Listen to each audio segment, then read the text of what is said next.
My name is LCDC Slack. I'm 34 years old, and my father ended our relationship in a voicemail that lasted less than 10 seconds. Don't bother coming to the family reunion. We're cutting ties. I noticed the missed call while shutting down my laptop after a 12-hour workday.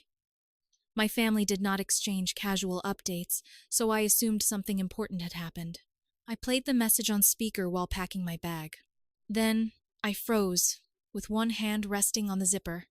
I played it again. Don't bother coming to the family reunion. We're cutting ties.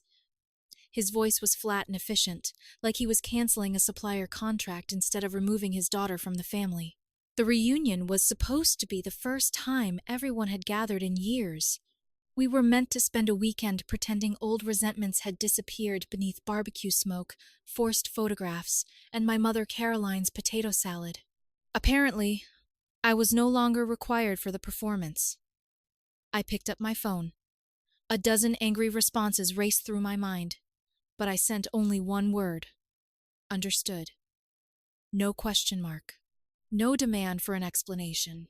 Then I opened the locked drawer beneath my desk and removed the business documents connected to CS-LAC Industrial Supply, the company my parents had spent 30 years building. My father, Richard, liked telling people the company was his legacy. What he rarely mentioned was that 5 years earlier, when expansion nearly destroyed it, the bank refused to approve a new line of credit without my income and signature. I had guaranteed a loan worth nearly $900,000. I had not received equal control. I had not received equal respect. But if the company failed, the bank could still pursue my savings, investments, and home. If my father wanted to cut ties, I intended to give him a complete separation. That night, I called my attorney, Melissa Grant. My father has removed me from the family, I explained. I want my name removed from every business obligation legally possible. Melissa was silent for several seconds. Do you understand what may happen to the company if the bank reevaluates the loan without your guarantee? Yes. Does your father? He will. The next morning, I canceled my flight, deleted the reunion from my calendar, and sent a formal email to my parents, the bank, and the company accountant. I acknowledged my father's decision to terminate our personal relationship. I requested immediate withdrawal from all future financial commitments and demanded a complete audit of any account attached to my name. No anger, no accusations, just the professional language of a woman leaving a dangerous partnership. 36 hours later, my phone showed 78 missed calls from my mother. My younger sister Nora had called 23 times. There were panicked messages from company employees, increasingly frantic emails from my father, and one voicemail from his accountant, Martin Hale. Elsie, call me immediately. We need to talk before the bank takes further action. My father's first email asked whether I was having an emotional reaction. His second warned me not to make impulsive decisions. His fifth contained only one sentence. You have no idea what you are doing. I did. Without my guarantee, the bank could demand new collateral or call the loan. My father's properties were already heavily leveraged. The company did not have enough liquid assets to satisfy the debt. For years, they had treated my support like an invisible family duty. Now they were discovering its value. On the fourth day, the bank sent me a confidential alert. Someone had attempted to transfer the remaining operating funds into a private account controlled solely by Richard Cieslak. The request also included preliminary paperwork to dissolve the original company and establish a new business without my ownership rights. My father had planned to remove me from the company while leaving me responsible for its debts. The reunion voicemail had not been an emotional outburst. It had been cover. I stared at the transfer request, feeling the final pieces slide into place. He expected me to be too hurt to notice what he was doing. Instead, he had given me the warning I needed. I called Melissa. My father is moving the money, I said. Her voice became sharp. Send me everything. Do not contact him directly. What happens now? We freeze the accounts, demand an audit, and find out how deep this goes. I looked at the unanswered calls lighting my screen. My father wanted a clean break, He was about to learn that separating from me also meant separating from my credit, my signature, and the silence that had protected him for years. The bank moved faster than I expected. By noon the next day, the operating accounts had been temporarily frozen pending review. Payments to suppliers stalled. Payroll transfers were flagged. Every outgoing transaction now required documentation and secondary approval. That was when the calls changed. My mother stopped leaving emotional messages about family loyalty and began asking practical questions. Elsie, the company cannot make payroll if you do this. Your father has employees depending on him. Whatever happened between you two, innocent people should not suffer. I listened to every voicemail without answering. Not once did she mention that my father had tried to remove me from the company while keeping me attached to the debt. Nora took a softer approach. Please call me. I am worried about you. I know Dad handled this badly, but maybe you misunderstood what he meant. Then, late that evening, she sent another message. Can we meet somewhere neutral? Just you and me. I did not want to involve my sister. Nora had spent most of her life trying to keep the peace between people who enjoyed creating conflict. Whenever my parents fought, she calmed them. Whenever Dad insulted me, she explained what he probably meant. But she was still my sister. I agreed to meet the following afternoon at a small cafe near our old college campus.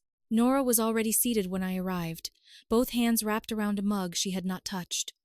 Her eyes looked tired. Thank you for coming, she said. I sat across from her. What did Dad tell you? That you suddenly tried to destroy the company because he asked you not to attend the reunion. Asked? Her gaze dropped. All right. Told. He also tried to transfer the company's remaining money into an account I could not access. Nora looked up quickly. He said he was reorganizing things. He was dissolving the company behind my back. That does not make sense. I opened my bag and placed a thin folder between us. Inside were copies of the transfer request, the dissolution paperwork, and several emails between Dad and Martin. I had highlighted the most important lines. Remove Elsie before the restructuring is finalized. Proceed before she receives formal notice. Keep the loan guarantee active until replacement financing is secured. Nora read each page twice. The color slowly drained from her face. This cannot be real. It came directly from the bank. She reached the last page and stopped. A $75,000 transfer had already cleared weeks earlier. The payment was labeled equipment modernization, but there was no equipment attached to the invoice. Where did this money go? She asked. To an account controlled by Dad. Maybe it was temporary. There is also a $150,000 transfer listed as business development. Nora pressed her palm against the folder. You think he stole from the company? I think he moved money without telling me while leaving my name attached to the liabilities. He would not steal. He would cut his daughter out over voicemail. Her eyes filled with tears. Elsie, if this business collapses, Mom and Dad could lose the house. I did not create the missing money. But freezing everything could destroy them. I leaned forward. Do you understand what would have happened if I had done nothing?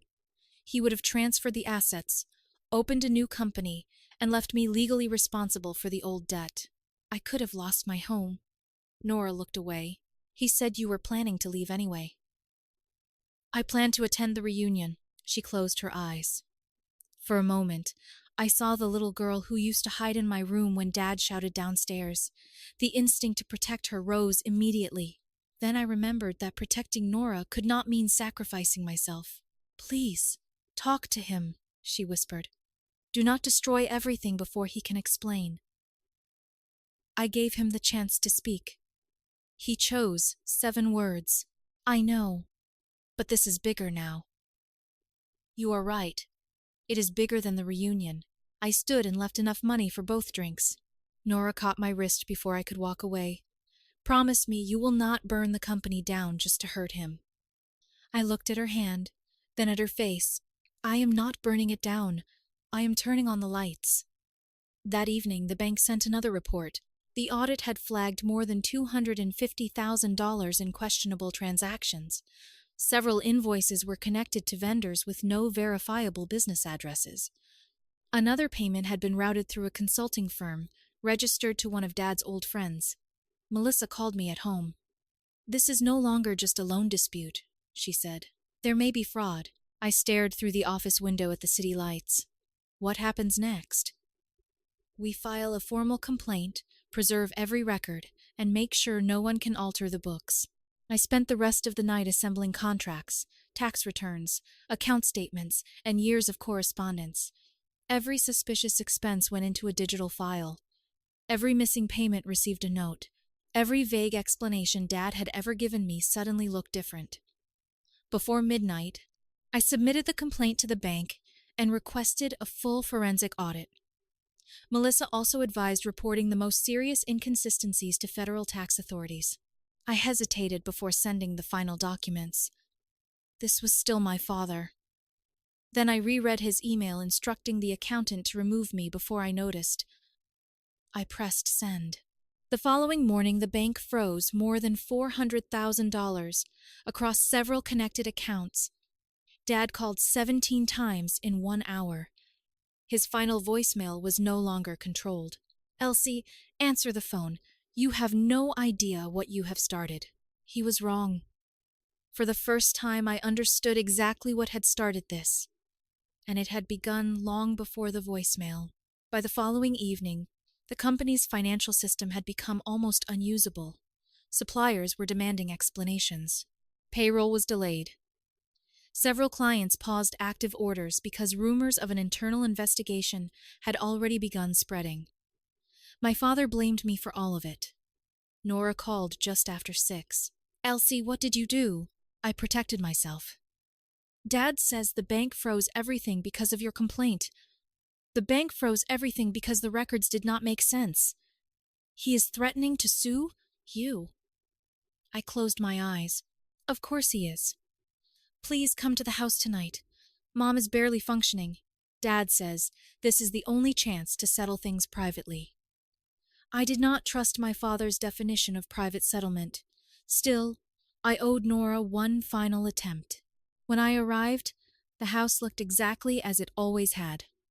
Trimmed hedges, polished steps, and carefully placed lights illuminating the front windows. It was a perfect exterior hiding decades of tension. Caroline opened the door. Her eyes were swollen. "Thank you for coming." She tried to hug me, but I stepped past her. Richard was pacing the living room. The walls were lined with family portraits depicting birthdays, graduations, and vacations, as though we had always been happy. "Sit down," he ordered. I remained standing. "You wanted to talk." He turned toward me, his face flushed. "What the hell are you trying to do? You froze the company accounts. You involved the bank and tax authorities. You are destroying everything we built. You tried to remove me while keeping my signature attached to the debt. It was restructuring. It was fraud." Caroline gasped softly. Dad pointed at me. "You have no idea how business works. I know enough to recognize money disappearing into private accounts. Those funds were for investments. Then show me the contracts." His jaw tightened. "There are deals in progress. Confidential deals. Deals hidden from a guarantor and partial owner? You were never supposed to stay involved forever." I laughed once. "So your solution was to cut me out personally, dissolve the company, and leave me responsible for nearly $900,000? Nora stepped between us. "Please, both of you, stop." Dad ignored her. "You were going to abandon the family anyway. You abandoned me first. It was one voicemail. It was your declaration that I was no longer family." Caroline began crying. "You are tearing us apart over words." "No. He used those words because he thought the financial separation was already complete." Dad moved closer. "You think you are clever? Because you found a few transfers? You have no idea what you have interfered with?" Something in his tone changed. It was not only anger, it was fear. "What did you do?" I asked quietly. He looked away for half a second. That was answer enough. "I protected this company," he said. "I made decisions you were too cautious to make, with money that did not belong solely to you. The company is mine. Then the debt should have been yours too. Silence. pressed against the room. Finally, Dad leaned toward me. Withdraw the complaint. Release the accounts. Tell the bank this was a family misunderstanding. No. His face hardened. You want to play hardball? Fine. I will show you what happens when you attack your own family. I reached for my coat. I am not attacking you. I am refusing to be buried with you. Nora followed me toward the door. Elsie, please. I came because you asked. I listened. He still has not explained the missing money. Dad shouted behind me. You will regret walking out. I turned back. You already told me not to come back. Then I left. Before I reached my car, Melissa emailed me. Richard and Caroline Kaislak had filed a lawsuit accusing me of corporate sabotage, unlawful interference, and attempted embezzlement. I stared at the screen beneath the porch lights. They had gone from cutting me off to trying to destroy me legally. The lawsuit was outrageous, but it was dangerous. If my father convinced a judge that I had acted maliciously, I could face enormous damages. For the next week, my life became legal motions, affidavits, bank reports, and sleepless nights. Melissa challenged every allegation while my parents added new claims almost daily. They even listed Nora as a potential witness. 2 days before the first hearing, Martin Hale, my father's accountant, sent me a message. We need to meet privately. There are things Richard has hidden from everyone. I met him at a quiet bar outside town. Martin sat in the darkest corner with a half-empty whiskey glass in front of him. His shirt was wrinkled, and his hands shook. If Richard learns I met you, I lose everything, he said. Then tell me why I am here. He slid a flash drive across the table. Your father has been hiding money for years. Offshore accounts, shell companies, false vendors, unreported cash. My stomach tightened. How much? At least $750,000. I stared at the drive. Why are you giving this to me? Martin emptied his glass. Because he is preparing to blame both of us, and I am not going to prison to protect him. That night, I opened the files. False invoices, secret transfers, undeclared income, contracts connected to companies that existed only on paper. Richard's name appeared everywhere. By dawn, I sent the entire archive to Melissa with one sentence. Let's end this. Melissa called less than an hour after I sent the files. Do not forward this to anyone else, she said. Do not contact your parents. Do not contact Martin. From this point forward, every move goes through me. Her voice was controlled, but I could hear the urgency beneath it. Is it enough? It is more than enough. Over the next 2 days, her team verified the documents against bank records already obtained through the audit. The offshore transfers matched. The shell companies existed, but none had employees, offices, or legitimate services. Several invoices had been created after the payments were made. One company supposedly provided international consulting. Its registered address was a mailbox in another state. Another had received more than $90,000 for machinery that had never existed. The deeper Melissa looked, the worse it became. My father had not made a few desperate decisions. He had built an entire hidden financial system inside the company. By the morning of the hearing, the total amount traced to false invoices, private transfers, and unreported income exceeded $750,000. The courthouse smelled faintly of old paper and disinfectant.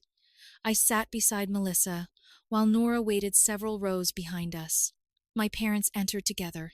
My father looked directly at me. His expression carried the same anger I had seen in the living room, but now something else lived beneath it. Panic. My mother appeared smaller than usual. She held her handbag tightly against her chest and avoided my eyes. Their attorney began by describing me as an unstable daughter who had used confidential access to punish her parents over a personal disagreement. He claimed I had frozen accounts without justification, damaged business relationships, and intentionally caused financial losses. Melissa allowed him to finish. Then she stood. She presented the attempted restructuring documents, showing that my father intended to remove my ownership while keeping my loan guarantee active. She presented the unauthorized transfer requests. Then she introduced the records from Martin's flash drive. The courtroom changed. The accusation against me stopped looking like a family dispute and began looking like an attempt to silence a witness. My father leaned toward his attorney, whispering rapidly. His attorney's face lost color. Melissa displayed the shell companies, false invoices, offshore transfers, and hundreds of thousands in funds routed into accounts controlled by my father. The judge interrupted twice to ask whether federal investigators had received the documents. Melissa answered yes. My mother began crying quietly. My father stared at me as though I had betrayed him, but I had not created a single document. I had only stopped hiding them. The judge dismissed the claims against me and ordered a full forensic audit of the business and my parents' connected finances. He also prohibited any major transfer or destruction of company records while the investigation continued. My father stood abruptly. "This is my company," he snapped. The judge looked at him over the edge of his glasses. "Then you should be especially concerned about what occurred inside it." Richard sat back down. For the first time in my life, someone with authority had refused to be intimidated by him. The business did not survive the investigation. Clients suspended contracts, suppliers demanded immediate payment. The bank called part of the outstanding debt, after determining that the company had violated several loan conditions.